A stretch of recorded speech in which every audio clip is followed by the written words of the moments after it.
Hi, welcome to Live Right Tonight. I am Brandi and I have Pat here with me today. How are you? I'm doing well.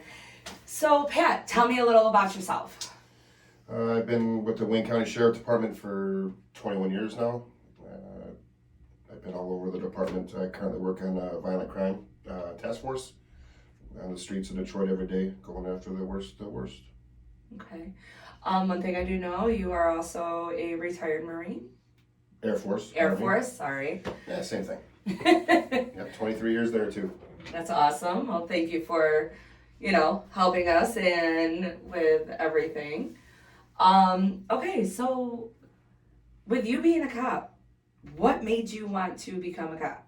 I think every kid has that dream, I think, when they're young about being a police officer, I think. So I just waited a little longer than most, I think. And then one day I finally accepted it as a calling and wanted to try to make a difference if I could. Help people. And with that being said, what was your worst day out on the field? Yeah, there's a lot of those worst days. I think probably the worst thing that I've seen this year actually. There's a female went missing in December for a few weeks, and they expected foul play in the west side of Detroit. Detroit had made a couple of searches of the house and couldn't find nothing. Then they got a little more information a couple weeks later, and we went in and did a search warrant of the house. And the boyfriend, was downstairs with the baby, hanging out, chilling out. And not 10 feet from him, his girlfriend was dismembered in a garbage bag. Yeah. Oh, wow. And some of her body parts were up in the attic, and it was pretty horrific. Oh. Yeah. Wow. Yeah, that is kind of horrific. He was perfectly fine. He was acting like nothing was wrong, wondering why we were there at the house.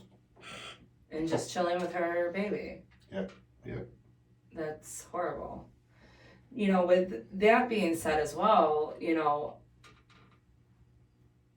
with going through so much, that having to see stuff like this, or just on a daily basis of, different occurrences of different actions. And not only that, you also have your home life too.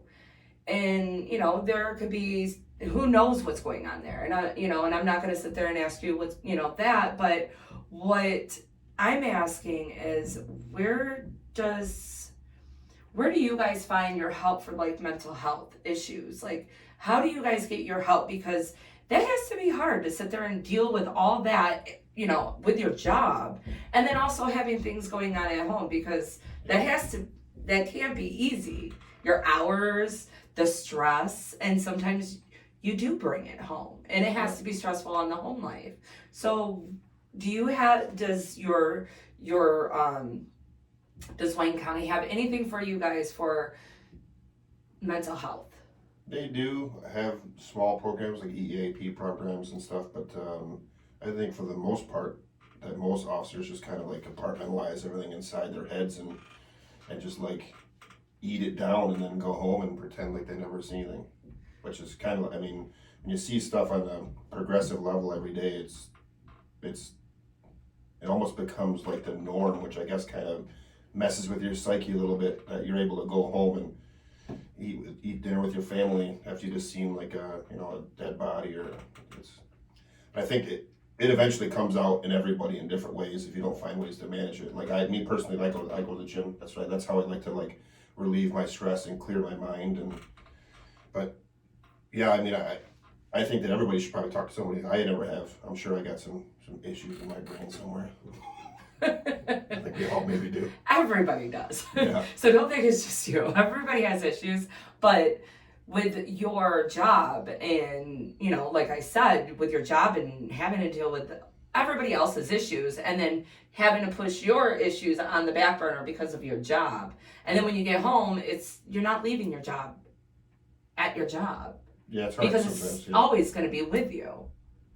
So what do you feel that, what do you think that you would like to see more with helping with the mental health of, police force, or any of them, vets, Air Force, Yeah. Army? I honestly think what Marines. it is, I think, especially, I mean, I can't speak so much for women because I'm not a woman, obviously, but I think men, especially in these law enforcement careers, in the military career, they look at it as like a sign of weakness, I think, to ask for mental help. Because I know that myself, I've thought about it and never have done it, but I'd go talk to somebody, especially when you're in a relationship, because it does take, I've been in relationships where, things would blow up or that really shouldn't have been because I was thinking about something from work that had nothing to do with my home life. But yeah, I mean, I definitely think it should be brought a little more to the front page that that getting help is okay and it's not looked down upon, and I think more people, especially in law enforcement, should do it, especially if they're in a relationship with at home. It's difficult sometimes. Absolutely. Now, what do you feel that we can do better, or the community? What do you feel that could be better with the whole mental health issue? Like, because I know, there's people out there that will hate on the cops and everything else like that, which, at the end of the day, I don't even know how to explain it. They just look at the stigma of social media and everything, and that's what we're here is to break the stigma. Yeah, because it's at the end of the day, you norm. guys are here to help us. Yeah, it's definitely becoming norm for people to bash the police and try to take every opportunity they can to point all the negativity that some bad officer will do, because realistically, I mean, there's bad in every career field. So it's difficult, but we get judged on, the few that don't do their job well.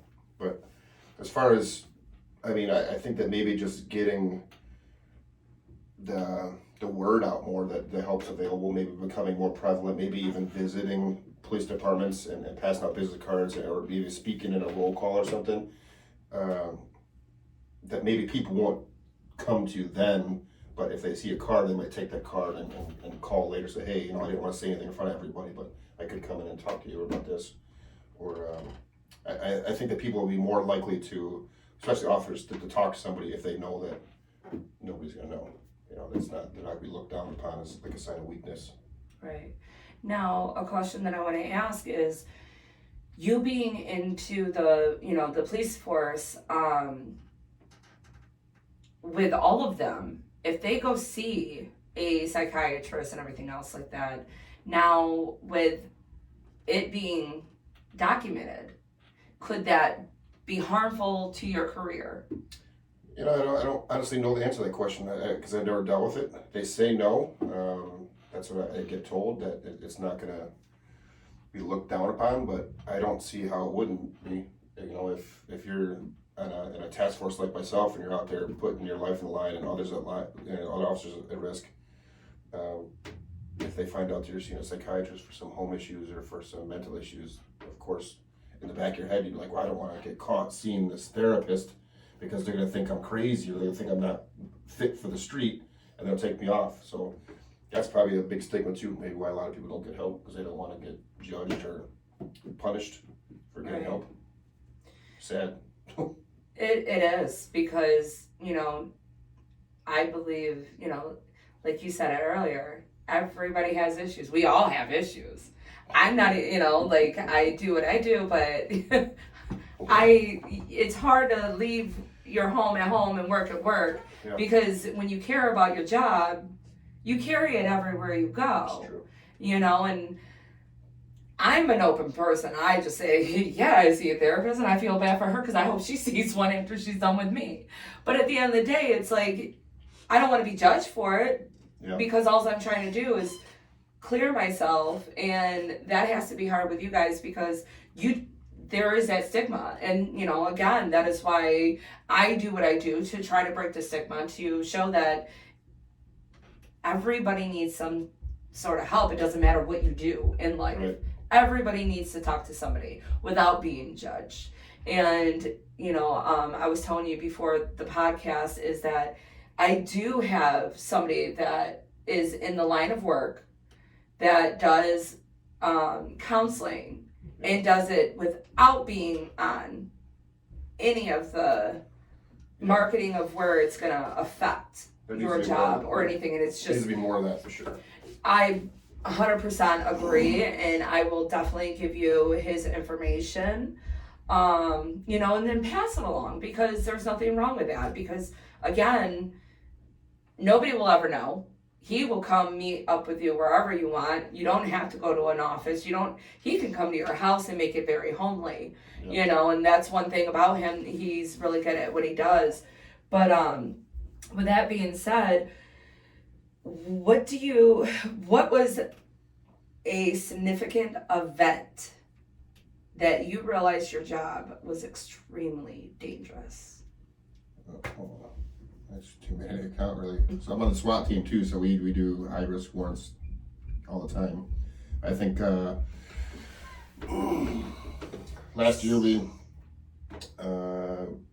there was a gentleman that was wanted for he had a gun in a school, and I was threatening to shoot a school, and then we tailed him to surveillance on him all the way out to Westland, and when we jumped out at him, he pulled a gun out and ran into a church. We surrounded the church, and then he started shooting out at us through all the windows. So we all were ducked out behind the cars, and one of the officers next to me, in the vehicle next to me, as he was getting out, the bullet struck the windshield and then struck the searchlight right in front of his face. So it ended well. I don't know if he just ran out of ammo or whatever, but he probably shot maybe 5 or 6 rounds out all the different windows in our directions. No officers were hit, and then he eventually gave up. But it was crazy. I mean, I'm used to the high stress, but it's you know, I watched some officers that had never been in that situation crumble. Like, there was a guy that was next to me behind a car, almost in like a fetal position, like not knowing what to do. And then he actually ended up leaving the task force probably a month later. That's sad. Yeah, I mean, you don't really know how you're gonna handle things until rounds start flying your way and hearing ricochets, and it's different. Absolutely. And, you know, again, it's crazy of the stigma people give you guys of, you know, you guys are out to harm people, but yet it's other people that are out harming you guys, and you guys are just trying to save all of us that are just, you know, citizens walking the streets, you know, trying to make the streets safe for us to walk in, you know, because you think back to when we were kids, we were running the streets, not even a care in the world.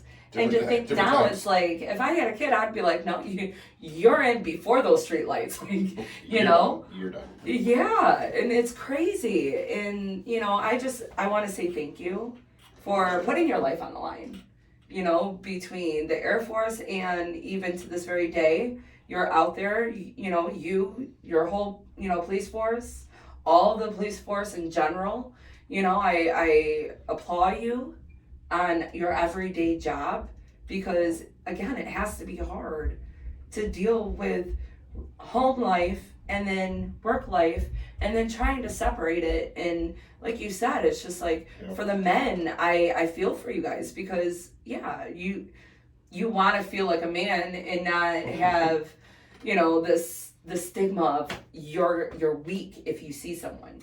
Yeah. Just so you know, you're not. Because it makes you even more of a man to acknowledge it. That's why I go to the gym, so I don't feel it. But at the end of the day, even to go see someone, you're not weak. It actually makes you stronger. Because you're acknowledging the fact that you have a lot in your head, and it can come to PTSD.